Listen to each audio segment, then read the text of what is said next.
Nung isang araw may nag-mention pala sa akin sa Facebook, isa nating kaibigan. At ito na nga yun mga kaibigan mga tol.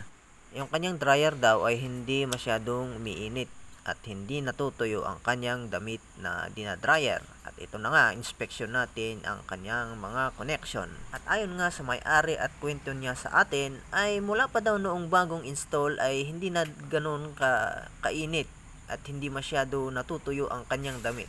Kahit tatagalan mo pa ang kanyang minuto para matuyo ang mga damit, ay meron pa rin naiiwan na hindi tuyo. Kahit sinubukan ko, pinalagyan ko ng isang gabundok na damit para makita natin kung may init, at as of now ay nakikita naman natin na umaapoy ang kanyang apoy.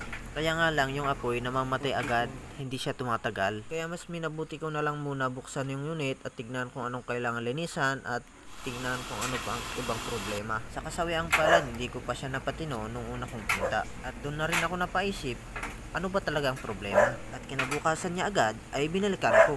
And to find out the problem, binalikan ko si XNY axis kasama ang calculator. Ayun, solve the problem with digital multitester na pinaharam ni engineer. Maraming salamat sa pagtitiwala at pagpapahiram ng inyong gamit, sir. And tinanggal ko nga pala yung orange pipe na dalawang yan para hindi ma-block yung airflow ng blower galing sa loob ng dryer para gumanda yung kanyang airflow, and then yun, naging okay yung ating unit at tuyong-tuyo ang labada. Alright, so please like and subscribe na lang dyan mga kaibigan mga tol.